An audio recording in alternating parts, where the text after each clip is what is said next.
Handicapper Steve here, handicapping the racing from Keeneland Racecourse here on Saturday. It is April the 8th, 2017. It's Toyota Bluegrass Day from Keeneland. It's a great card. There's an all-stakes pick 5, and I'll give you a ticket. But before I get on to that all-stakes pick 5, remember to please follow me on Twitter at Horse Racing Kid 5 for more selections for race courses around the world. So let's get on to it. The races I'll be looking at are races 6, 7, 8, 9, and 10. So let's start on with race number 6 from Keeneland. It's the 31st running of the Commonwealth Stakes, Grade 3, purse $250,000. It's for 4-year-olds and upwards. Field of 9 horses going the distance of ground of 7/8 of a mile, 1,400 meters, or 7 furlongs. And if you notice through this video, I'll be showing this diagram. Just gives me a second to look down at my notes, so just bear with me. 7 furlongs here. My top pick, and to start off the pick 5, I'm going to go single the 8 horse, AP Indian. I tried, I kept going back to him as my top pick. I kept going around, and I just kept going back to him. So I'm going to go with him as a top pick. And when I went to look over who would I use in a pick 5, kept going back to him again. I think he's the ideal winner here. So I'm going to go 8, 7, 9, 3 in the superfecta. But top pick, single in the pick 5, number 8, AP Indian. 8-5, Joe Bravo for Arnaud Delcourt. I probably said that wrong, but pardon me. 7-year-old gelding out of Indian Charlie, so should get the sprinting distance for sure. Most recently on November the 5th at San Diego Park, 6 furlongs of Breeders' Cup Sprint. This horse finished 4th by 4 1/4 lengths behind DeFrong, but actually was given 3rd place purse money because of the masochistic controversy. But this horse is a little bit empty in the stretch run. I knew this horse wasn't going to be doing anything in that race. That's why I had DeFrong. But that was his only loss last year. Other than that, he did very well, almost making $1.2 million. But start for October 7th at Keeneland, 6 furlongs in the Grade 2 Phoenix. This horse won by nose and had to fight just to get the victory that day. Was really closing up, but it was an okay race for this horse. Got the victory at 40 cents to the dollar. And then the Grade 1 4 go at Saratoga, 7 furlongs, August 27th. Horse won by 2 1/4 lengths as the favorite. Was a little bit wide, but just took off clear in a stretch. Great run for this horse. Won to Vanderbilt, won the Belmont Sprint, won a race at Monmouth, won a memorial race at Parks. He had a very good season last year. I think it's going to keep going to this year. Had a nice workout at Tampa Bay Downs last week. 4-furlong workout, 48 flat on a track that doesn't really have fast workers. This horse worked quite fast. So I think here on this track, this horse should have a good run. So let me use him as a top pick. So to recap my bets for the 6th from Keeneland, it's the 31st Commonwealth. Going to go with the 8 horse AP Indian. I'm going to go 8, 7, 9, 3 in the superfecta, and I'm going to single the 8 horse AP Indian in my pick 5 ticket. So now let's get on to race number 7 from Keeneland. The 7th race is the 21st running of the Shakertown Stakes, Grade 2, purse $200,000 for 3-year-olds and upwards. We have a field of 9 horses going the distance of ground of 5 1/2 furlongs here. 5 1/2 furlongs on a turf course. The rails should be set at 0 feet. And this is the only turf race of the sequence, and it's always been a great race from years past. This is really where the turf sprinters return off their winter break, and I like as a top pick, I like the 3 horse Green Mask. I'm going to go 3, 6, 7, 1 in the superfecta, but in the multi-race, in the pick 5, I'll use the 3 horse. I'll definitely use the 6 horse Mongolian Saturday. I'll use Hoggy, and I'll probably use Holding Goal. I'll probably use all 4, basically.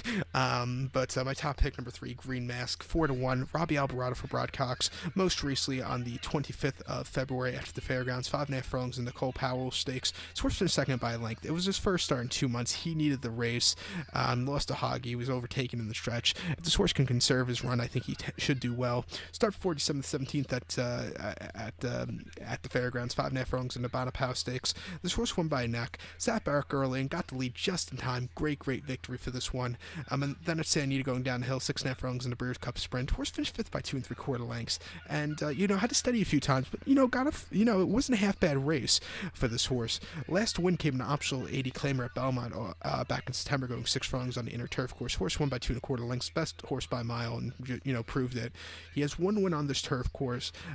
He should do well. He finished 3rd in the Breeders' Cup Sprint over this turf course in 2015. So watch out for this one to run a big one here today, second off the layoff. So to recount my bets for race number 7 from Keeneland, it's the 21st Shakertown. Going to go with the 3 horse Green Mask. Going to go 3, 6, 7, 1 in the superfecta.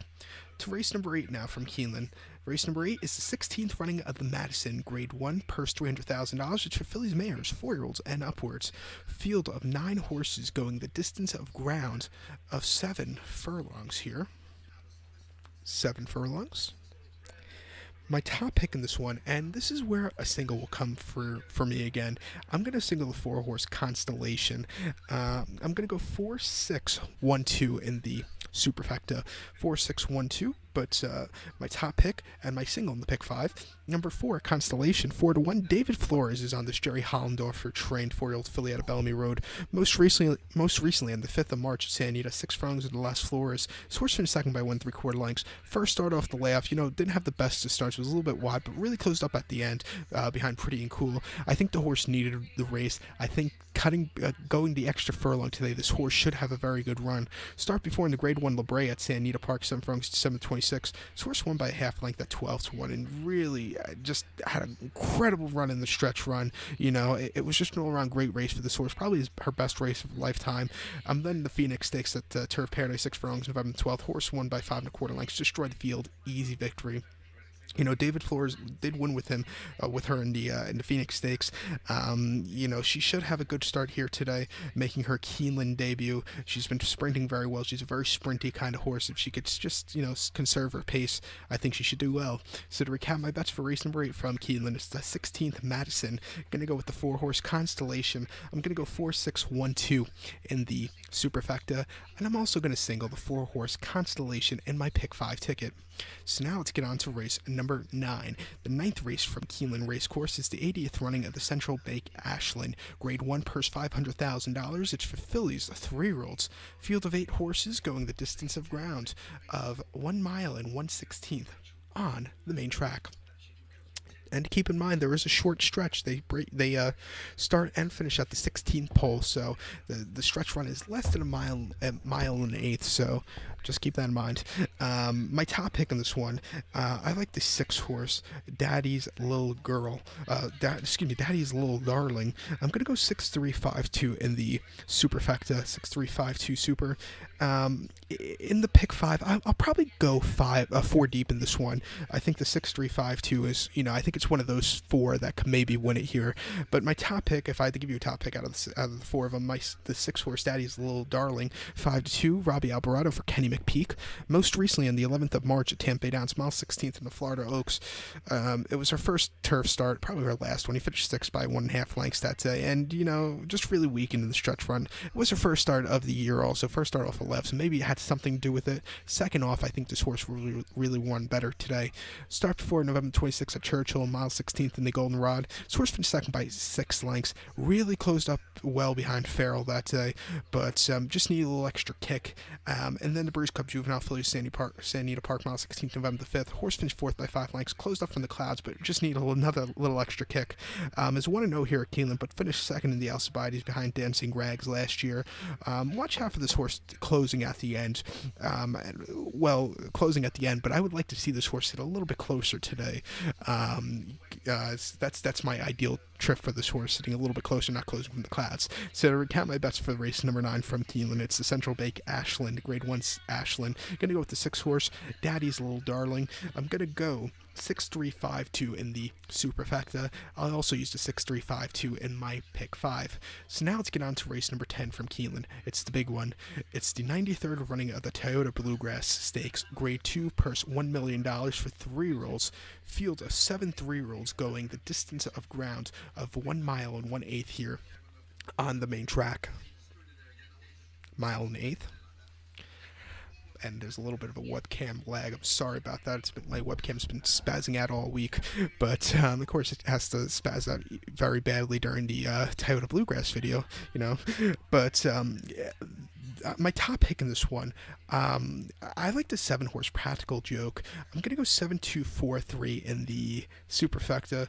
In the pick 5, the final leg here, I'll use the 7-horse Practical Joke, of course, my top pick, but I'll also use the 2-horse McCracken in my pick 5. So I'll go 2 deep this one, but number 7, Practical Joke, 7-2, Joel Rosario for Chad Brown. This this horse's last start came March the 4th at Gulfstream, mile 16th in the Grade 2 Fountain of Youth. This horse had a very nice second place finish behind Gunnevera by 5 3/4 lengths.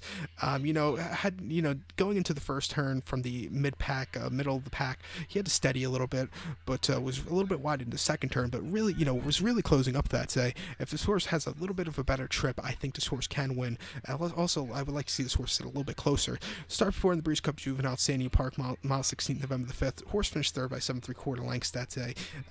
Just really weakened a little bit in the stretch. Wasn't his day to win. But before that, this horse won the Champagne, won the Hopeful, and won a main special weight at Saratoga.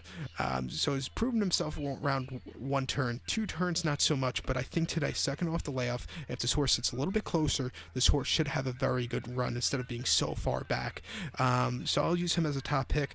I also like number 2, McCracken. He's undefeated, but he has a little bit of questions. He got injured after the Sam F. Davis. He's coming back for this one, and if he runs a big one, I hope he does too.